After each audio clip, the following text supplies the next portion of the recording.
এবং সোজা কথা বলতে আমি টি শার্টটা আবার কোনোদিন পড়তে পারবো। এটা আমার কাছে শুধুমাত্র একটা টি শার্ট না, এই লোগোটা আমি জাস্ট ছাপাইনি, এটা আমার ওয়াজুদ বলে না, ওয়াজুদ আমি বাংলাটা মনে করতে পারছি না, অস্তিত্ব, মানে এটাই আমি। এটা যদি আমি প্রথম দিন জানতাম, আমি তারপর আর কোনোদিন সেই কোম্পানি থেকে কল আর রিসিভ করতাম না। তারপর আমাকে এই কথা বলা হচ্ছে যে আপনাকে সমস্ত ইনস্টিটিউশনের সাথে টাই আপ করতে হবে, মানে আপনি নিজের ইনস্টিটিউশন রান করতে পারবেন না, আপনার ইউটিউব চ্যানেলটা বন্ধ করতে হবে, খালি আপনি দেখতে পারবেন হচ্ছে আমাদের এই বিডব্লিউতে, বন্ধ করে দাও এবং ওয়ালাতে চলে আসো। সো এই অনলাইন প্ল্যাটফর্মে আমাকে যদি কেউ ফেসবুকে বা ইনস্টাগ্রামে একটু এদিক ওদিক দেখতে পায় না, নয়তো আমার রিলস কল করতে পারে আমার ওয়াইফের জন্য, বিকজ ও নিজের হাতে এই সোশ্যাল মিডিয়া প্ল্যাটফর্মগুলোকে তৈরি করেছে। তো আমি যদি এখন টাকার জন্য অন্য একটা জায়গায় গিয়ে সমস্তগুলো বন্ধ করে দিই, তাহলে সবার আগে আমার ওয়াইফকে অপমান করা হয়, এবং এই সমস্ত মানুষগুলো ভরসা করে আমার সাথে আছে, আমার এডুকেশনাল ইনস্টিটিউশনে আছে, আমার সাথে জড়িত আছে, তাদেরকে অপমান করা হয়।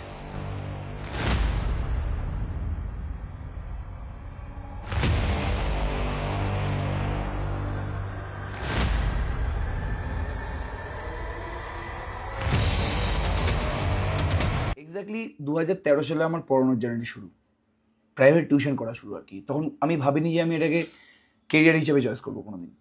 তখনকার দিনে এগুলো কে ভাবে, মানে সেই সময়টা এটা কে ভাবে। তো আমার যে প্রথম স্টুডেন্ট, তাকে আমি বাড়িতে গিয়ে পড়াতাম, তখন বাড়ি বাড়ি গিয়ে টিউশনই করতাম, এবং দুটো অটো চেঞ্জ করে যেতাম, 600 টাকা মাইনে পেতাম। তো মাঝে মাঝে সেকেন্ড অটোটা নিতাম না, হেঁটে যেতাম। না, এটা কোনো স্ট্রাগলের স্টোরি না, আমি স্ট্রাগল বলতে আসিনি। হ্যাঁ, স্ট্রাগলের স্টোরি তো অবশ্যই, আমি মেনলি এখানে স্ট্রাগল বলতে আসিনি এই ভিডিওটাতে। তো তারপরে এইভাবেই পড়াতে পড়াতে পড়াতে পড়াতে বাড়ি বাড়ি গিয়ে, এই বাড়ি ওই বাড়ি গিয়ে পড়াতে পড়াতে দেখলাম যে সাইকেল করে আর পেরে উঠছি না, বিকজ যেই দূরত্বে পড়ানোর জন্য ডাকছে সেখানে সাইকেল করে যাওয়া যাচ্ছে না। তো বারকে একটা বাইক কিনে নিয়েছিলাম, ঠিক আছে। এবার বাইকটা সেই সময় কেনাটা একটা রং ডিসিশন ছিল, বিকজ আমি যে টাকা ইনকাম করতাম তখন হয়তো 20,000 টাকা 22,000 টাকা টিউশনি পড়িয়ে ওটার সাথে বাইকটা ঠিক মানায় না, বাট কিনে নিয়েছিলাম বাইকটা। সেই বাইকটা আমার কাছে এখনও আছে, এবং ওটা আমি 20,000 টাকা দিয়ে আবার সারিয়েওছি, বিকজ আমি বাইকটা নিজের হাতছাড়া করতে চাইনি কোনোদিন। ওটা আমার কাছে ইমোশনাল ভ্যালুটা খুব বেশি, আমার প্রথম বাইক ওটা।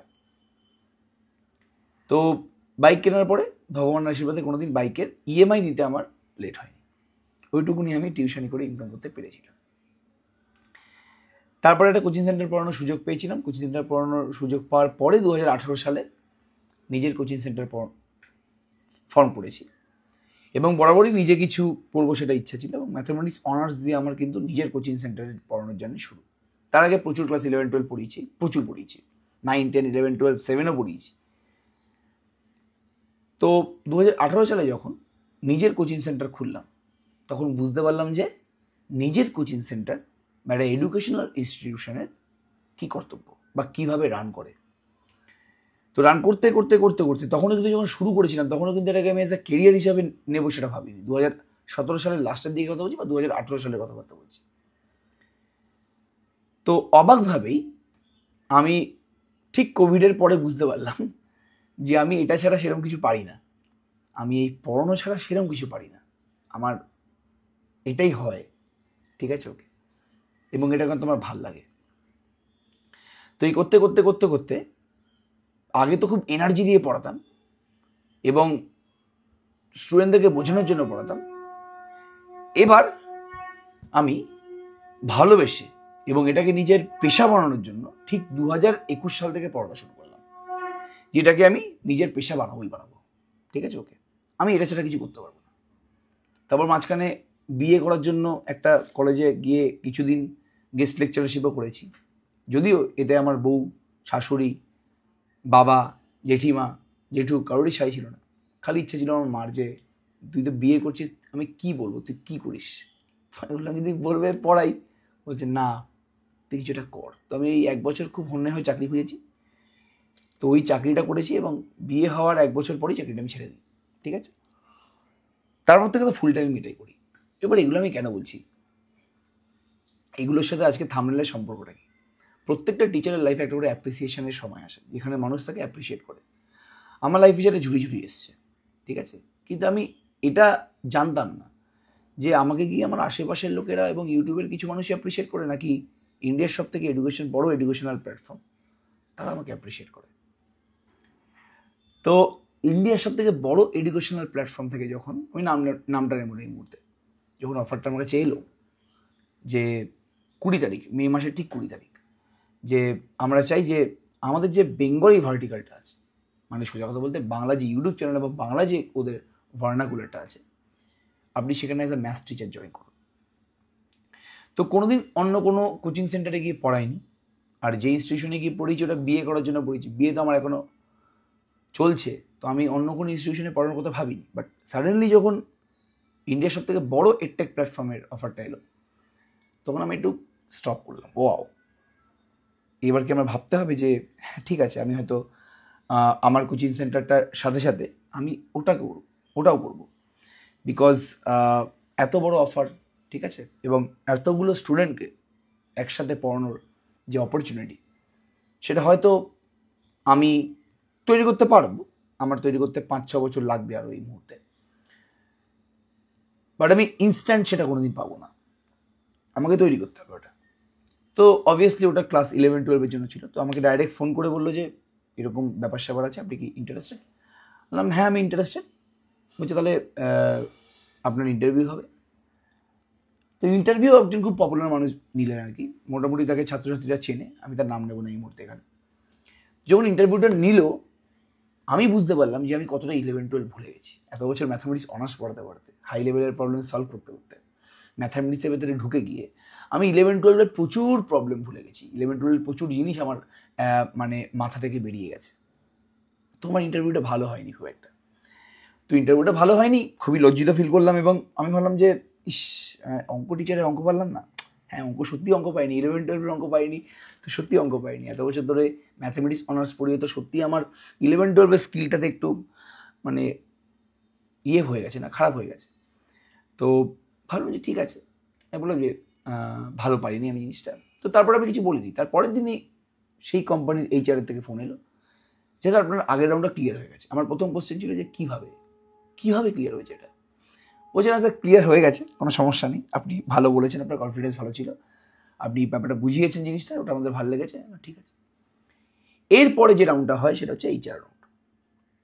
এবার এইচআর রাউন্ডের সময় আমাকে জিজ্ঞেস করা হলো যে আপনি কোন কোন দিন সময় দিতে পারবেন, আপনি কোন কোন দিন আপনার হবে। আমি বললাম যে আমি 3 দিনের বেশি টাইম দিতে পারবো না, কারণ আমার নিজস্ব একটা ইনস্টিটিউশন আছে। তখনও পর্যন্ত কিন্তু আমাকে কোনোভাবে কোনো রকম কোনো কন্ডিশনস দেওয়া হয়নি, মানে they are really willing to hire me and they are really willing to have me on their team আর কি। তারা চাইছিল যে আমি তাদের টিমে কাজ করি, no matter whatever the consequences. আমি সেটাই ভেবেছিলাম, এবং আমার যে নিজের একটা এত বড় ইনস্টিটিউশন আছে, সেই ইনস্টিটিউশনটাকে রেখে আমাকে কিন্তু বাদবাকি কাজটা ওদের সাথে করতে হবে। তো এটাই প্রথম থেকে আমার সাথে পুরোপুরি ক্লিয়ার ছিল। তারপরে যখন আমি দেখলাম এইচআর রাউন্ডটা হওয়ার পরে তারপর আরেকটা রাউন্ড হলো, আমি বললাম যে এইচআর রাউন্ড তাহলে কটা হবে?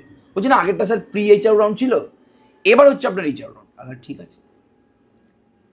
তো মেন এইচআর রাউন্ডে তারপর জানতে পারলাম যে ওটাও মেন এইচআর রাউন্ড না, ঠিক আছে।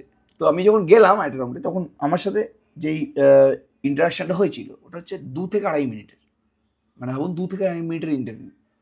কী জিজ্ঞেস করা হলো, আপনি কি কোনো ইনস্টিটিউশনের সাথে অ্যাটাচড, আপনার কি কোনো ইউটিউব চ্যানেল আছে? হ্যাঁ, আমার 2টো ইউটিউব চ্যানেল আছে। একটা আমি ইউটিউব চ্যানেল রিসেন্টলি খুলেছি ক্লাস 11-12 জন্য স্পেশালি, এবং আমার ম্যাথামেটিক্স অনার্সের জন্য তো ইউটিউব চ্যানেলটা আছেই। বলছে যে আপনার কোনো ইনস্টিটিউশন আছে? না, হ্যাঁ আমার ইনস্টিটিউশন আছে, সেখানে আমি ম্যাথামেটিক্স অনার্স পড়াই, আমি পুরো ওয়েস্ট বেঙ্গলের ছাত্রছাত্রীদের ম্যাথামেটিক্স অনার্স পড়াই। বলছে আপনাকে সমস্ত কিছু বন্ধ করতে হবে,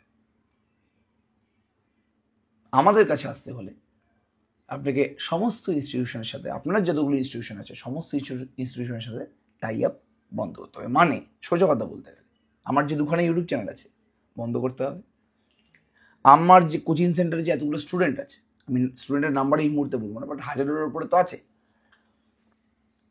অনেক বেশি স্টুডেন্ট আছে, সেগুলো আমি আর পড়াতে পারবো না। অনলাইনে আমার কোনো আর ভিজিবিলিটি থাকবে না একমাত্র তাদের ইনস্টিটিউশন ছাড়া। এবং সোজা কথা বলতে আমি টি শার্টটা আবার কোনোদিন পরতে পারবো না। এটা আমার কাছে শুধুমাত্র একটা টি শার্ট না, এই লোগোটা আমি জাস্ট ছাপাইনি, এটা আমার ওয়াজুদ বলে না, ওয়াজুদ, আমি বাংলাটা মনে করতে পারছি না, অস্তিত্ব, মানে এটাই আমি।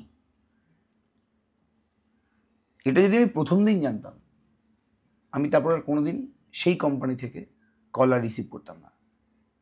এটা যদি আমাকে প্রথম দিন বলা হতো। বাট এতগুলো রাউন্ড দেওয়ার পরে, এত রকমভাবে নিজের টাইম শিডিউলকে অ্যাডজাস্ট করার পরে তারপর আমাকে এই কথা বলা হচ্ছে যে আপনাকে সমস্ত ইনস্টিটিউশনের সাথে টাই আপ স্টপ করতে হবে, মানে আপনি নিজের ইনস্টিটিউশন রান করতে পারবেন না, আপনার ইউটিউব চ্যানেলটা বন্ধ করতে হবে, খালি আপনি দেখতে পাবেন হচ্ছে আমাদের এই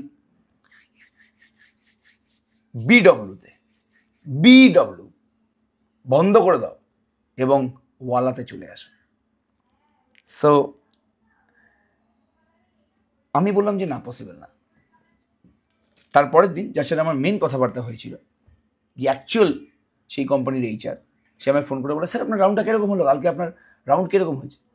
আনলাম, ম্যাডাম প্রথম কথা তো আপনাদের ব্যাপারটা জানতে হবে যে প্রথমে যেদিন আপনি আমাকে কল করেছিলেন আপনি কোনো কন্ডিশন আমাকে দেননি, এবং আপনি বলেছিলেন যে অনার্সের সাথে আপনি এটা কন্টিনিউ করতে পারবেন, কোনো সমস্যা নেই।